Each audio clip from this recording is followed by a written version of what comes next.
When people went to Afghanistan, they learned the way of fighting as a way of life, which was very new for the Muslim society, actually. Relatively new phenomenon. Because until the beginning of the 20th century, Muslims had relatively self-confident history. Think about Turks. Turks converted into Islam around maybe 7th or 8th century Common Era. And afterwards, they were one of the major groups within the Muslim world. That's why today we can call Turks, Arabs, and to some extent Persians as the three main communities in the Muslim world. Turks being the leader of the Muslim world more than anybody else in Islamic history. So since 7th or 8th century, Turks became the leaders. They had their state. They had their state experience. And they had the experience of living with other people. We came to the Anatolia, Asia Minor, from Central Asia, where shamans lived, or any other Buddha religions were, experienced or just lived. Think about the Buddha monuments in Afghanistan. They were there when Turks ruled Afghanistan. Nobody thought about mounting them. But it happened in the 20th century.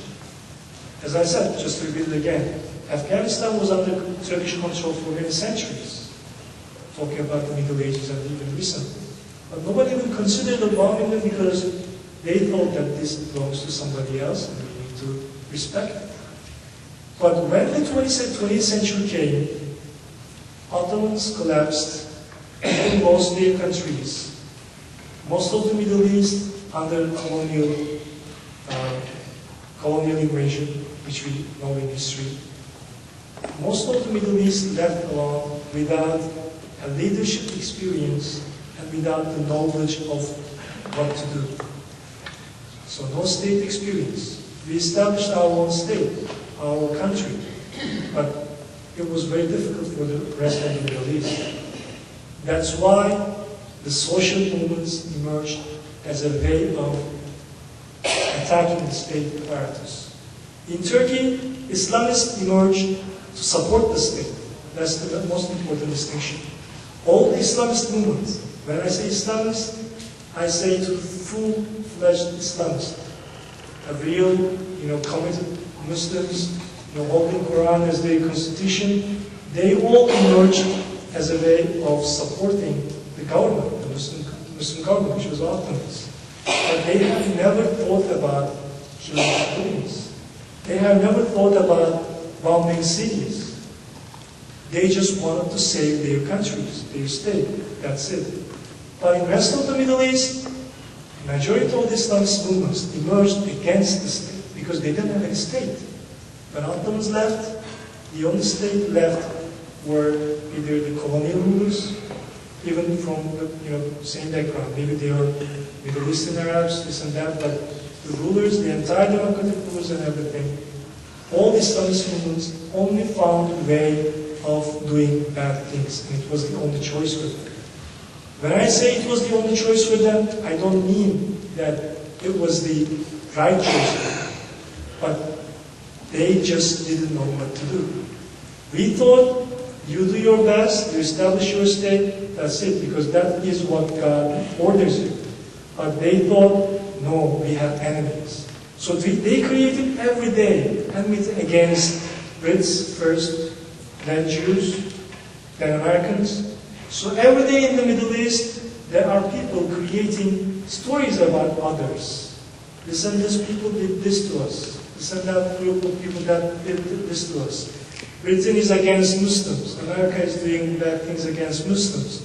But we Muslims in Turkey don't have this phenomenon because we have that background. And when I say we're not the minority actually. As I explained the Turkish history, Turks were the main center for all the Islamic civilization for many, many years. So our experience is unique to us today, unfortunately, but it's not actually only peculiar to Turks.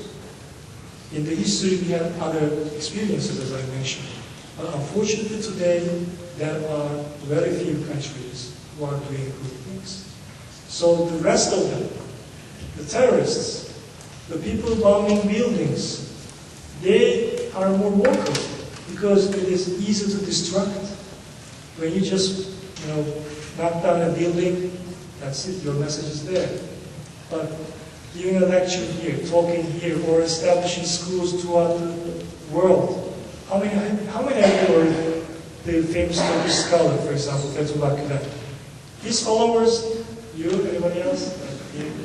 Two? We were on the trip. By the time we all come back this year, we're all going to know about it. So this person has hundreds of schools throughout the world. In the United States, in Central Asia, in Europe. And these schools give good education to the kids and try to make them good people. You never heard about it. There are thousands of students in these schools, if not millions, because it's been like 20 years before. So they are educated in these schools. Nobody heard about them. But is there any one single person here didn't hear about Osama bin Laden? What has he done? Did he publish any religious book on Islam? Did he write an interpretation of Quran? Is he a scholar? Has he a scholarly background? No. But we consider him in the media, not we, of course, as the leader of Muslims. I mean, he talks, whatever he says, next day it's on CNN. I mean, he whispers, CNN headlines. Fethullah Gülen, shouts in Turkey, now in Pennsylvania, nobody hears. Or think about the other scholar, who comes before Fethullah Gülen, Sahin. He was the first person in Turkey in modern times to show a direction to the Muslims to establish alliances with the people of other faith. He said that we have a common enemy. He said our main enemy is disbelief. He said our generations are going to be lost. So a person coming from mountains of Turkey, even he was not able to speak Turkish that much. His main mother language was Kurdish, and he had students among Turks mostly. He said that we need to come together. According to my research, he is the first person in the world to use the term global village. He said Cihan Şumul Köy in Turkish means universal village. He said the world is going to be a universal village, global village. So we need to come together because we have common enemies. When I say these things, I have a background coming from all these sources, scholars, thinkers, who established their information on their own ancestors. But yet, we can't see them on media, we can't see them on press, but we just see somebody who has no authoritative religious background every day on TV. Thank you.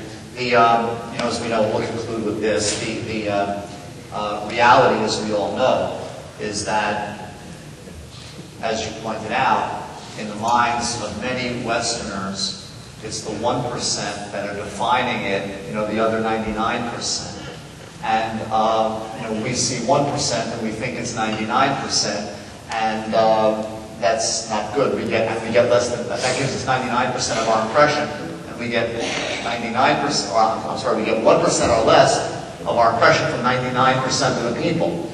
And so the value of having events like this and the relationships such as that we have is to get us off of CNN, so to speak, and to start dealing and to learn about real people who are here in our communities, building lives, building families, raising families, and so on and so forth, our neighbors, our friends, our professional acquaintances, and so on and so forth.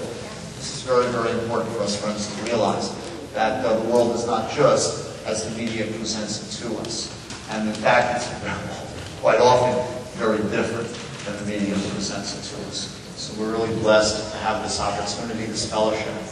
I don't know that we solved the problems of the world this evening, but that wasn't our goal. But I do hope and pray that we will leave this evening with greater understanding and appreciation of those with whom we share way more than we have in difference. So to you, Mustapha, and to all of the members of the ACC here, friends, one and all of CPI, Shabbat Shalom.